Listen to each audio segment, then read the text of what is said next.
Hey yo, my name is Ronnie Simon and welcome to another episode of 5 Film Facts. Today, we're talking about Woody Allen's 1979 romantic comedy, Manhattan. But before we dive into the 5 facts, let's watch the official trailer, starting now.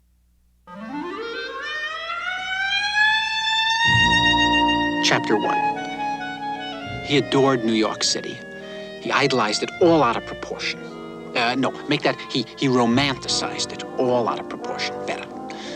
To him, no matter what the season was, this was still a town that existed in black and white and pulsated to the great tunes of George Gershwin. Now let me start this over. Chapter 1. He was as tough and romantic as the city he loved. Behind his black-rimmed glasses was the coiled sexual power of a jungle cat. Oh, I love this. New York was his town, and it always would be. Manhattan, starring Woody Allen. Well, okay, tell me, why'd you get a divorce? Why? I got a divorce because my ex-wife left me for another woman. Okay? Really? Mm-hmm. God, that must have been really demoralizing.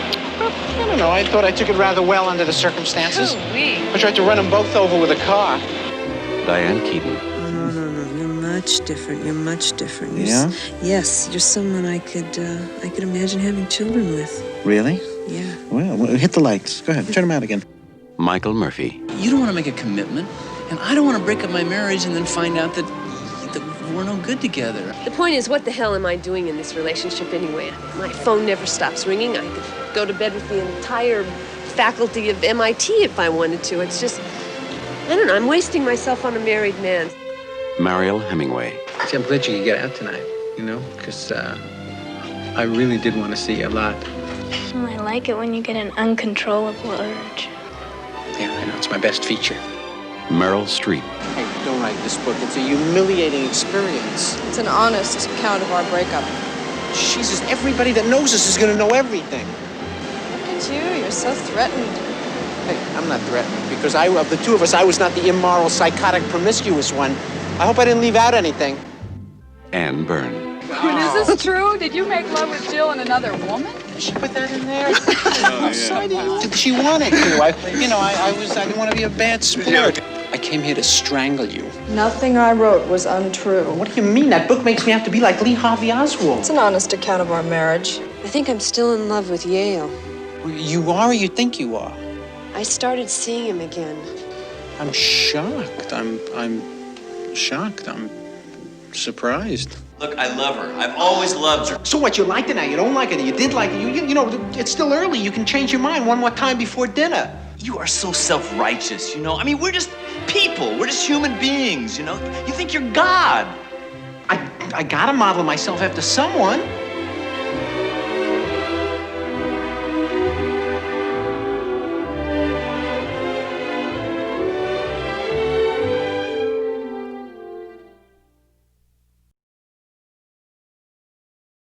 Not a lot of people, including myself, felt too cozy knowing that one of the love interests to a 42-year-old man was in fact a 17-year-old girl. The only difference between this narrative compared to Stanley Kubrick's Lolita, for example, is that while Woody Allen only dipped his toes into pedophilia, Stanley Kubrick only dipped his whole foot into the subject matter. According to Jeff Stratford at the TCMDB, when Manhattan was first released, there was criticism leveled at the film for its depiction of a romance between a teenager and a 42-year-old man. Reportedly, Allen met Nelkin on set of Annie Hall when she was a mere 17-year-old extra. She actually had a small part which ended up on the cutting room floor. Certain aspects of the Isaac Tracy relationship may have also been inspired by Allen's real-life correspondence with a 13-year-old pen pal named Nancy Jo Sales. While I wish we lived in land where puppies farted out rainbows, it doesn't help to know that back in 1992, the director was accused of sexual molestation by his adoptive daughter. Imagine being told by your producers, Charles H. Joffe and Jack Rowlands, that the executives of United Artists, after bringing them in profits in the box office totaling $38.3 million, that you have total creative freedom to explore your next project. For Woody Allen, he received that chance of a lifetime. But even having all that control, Woody Allen still disliked his work in the film so much that he offered to direct his next film for United Artists for free if they kept Manhattan on the shelf for good. These are the words of Allen to wrap up his experience while shooting Manhattan to production. I just thought to myself, at this point in my life, if this is the best that I can do, then they shouldn't give me money to make movies. Between the production dates of September through December back in 1978, Meryl Streep shot her scenes in the role of Jill Davis for Woody Allen's Manhattan when needed on set. Luckily for her, however, both films were set in Manhattan at the same time, which could explain why her screen time was shorter than initially expected. You may not know who Gordon Willis was by his name alone, but most likely you've watched his work as cinematographer in Hollywood classics such as the Francis Ford Coppola The Godfather Parts 1, 2, and 3, All the President's Men, and Clute. He received the nickname Prince of Darkness for the reason of how he used the power of shadows as a force of visual storytelling. Out of all of the many films he took on in his long career, he named Woody Allen's Manhattan his favorite project. The famous shot overlooking the Queensboro Bridge was actually done at 5 o'clock in the morning.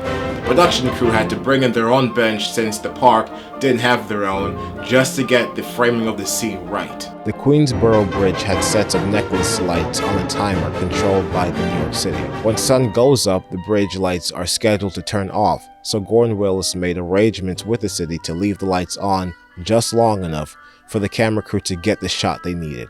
But unfortunately, as they were shooting this scene, one of the lights went out and Allen was forced to use that take in the editing room. Alright, so those were the 5 facts why you should check out Woody Allen's Manhattan. Woody has described this film being a combination of his 2 previous films, which were Interiors and Annie Hall. It was his way of showing the audience his perspective of what he wished Manhattan actually looked like if he took the trouble of walking on the right streets, that is. Thank you for watching. Please don't forget to like and subscribe. Until next time, folks. Peace.